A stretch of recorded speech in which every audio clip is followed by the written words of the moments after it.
am so excited to be in Texas for the Texas Library Association today, having just gotten up at the crack of dawn to come from Connecticut. And as I was on the plane, I was thinking about how we are preparing for Earth Day and all the great books that can ignite, delight, and cultivate a love of the planet, a love of the relationships between the natural world and all kinds of living worlds. I'm so excited here in the Publisher Spotlight booth because there's Dear Earth, which is a wonderful love letter to the earth. We have How to Teach Grown-ups About Climate Change, because sometimes kids can change the world, with free posters, 10 things that you and your grown-up can do. Look at those. Did I mention that those are free? We have books about habitats and the relationships between animals and where they live.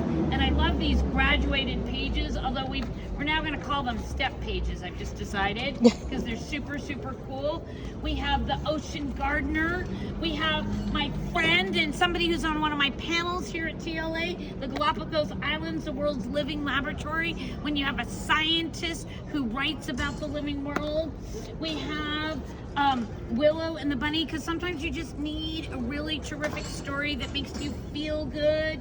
We have, now I don't know if I'm going to say this right, we have Jalopy's Honeybee Box. I love this whole idea of the small things that we can do and how we produce, how we interact with the world. We have the Mellows Build a House. Did I mention that when we're building things, that this is the kind of thing that I want to do all the time? I live in an 1852 house, but I'm kind of in love with the Mellows and building an eco house.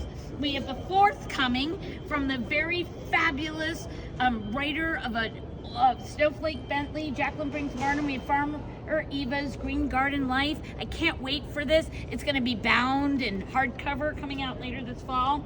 We have Ganesha Goes Green, which is also a Junior Library Guild book and is absolutely fabulous with all kinds of things that would ignite, delight, and cultivate. And this idea of a community garden. There's so many things that we can do, and we can do better when we do with other people.